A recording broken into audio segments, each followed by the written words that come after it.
Aruba Huis,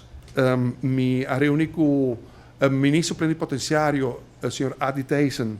e CEO di Utilities, riba uno per nos follow-up, ok, kiko the next step, nos vamos a hacer que realidad a wo, nos un po' tarda, refinería será a wo, nos meses acto a wo, nos que mira desarrollo nuevo a wo.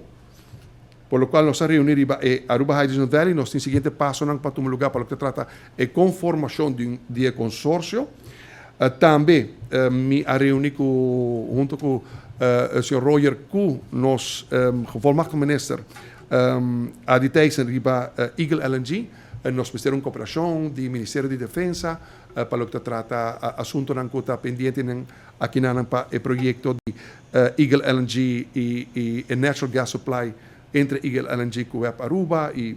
gobierno de Holanda nos está agradecido na postura constructiva, positivo, siempre para que nos islan y para apoyar todo lo que está positivo. Y vos visa que Holanda está tomando el leading role en Europa y Aruba tomando el leading role en Caribe, y juntos quizás vos visa bonota así para elite, pero tiene un dicho probabilmente que tu visa es un que llega a prometer beber agua limpia, ¿no?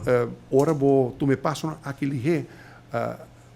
lo que Shen hay de refinería significa para Aruba como pilar económico. Si no está e promé y no está baita e promé, nos porta cuando dice es supplier. Y a mí usa la palabra refinería de hidrógeno para full región. Y ese tiene beneficio grande con él, para sobre obviamente para Aruba ¿no? Quizás Aruba tiene un mercado chiquito y vamos a procurar de acumular lo más rápido mercado posible,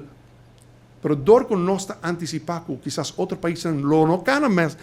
lige con Aruba, nos lo pudiera suplidor de hidrógeno, producir de facilidad de producción electrolisis, generar para electricidad, energía limpia, con tecnología limpia, nos lo por ayudar así nuestra región, una región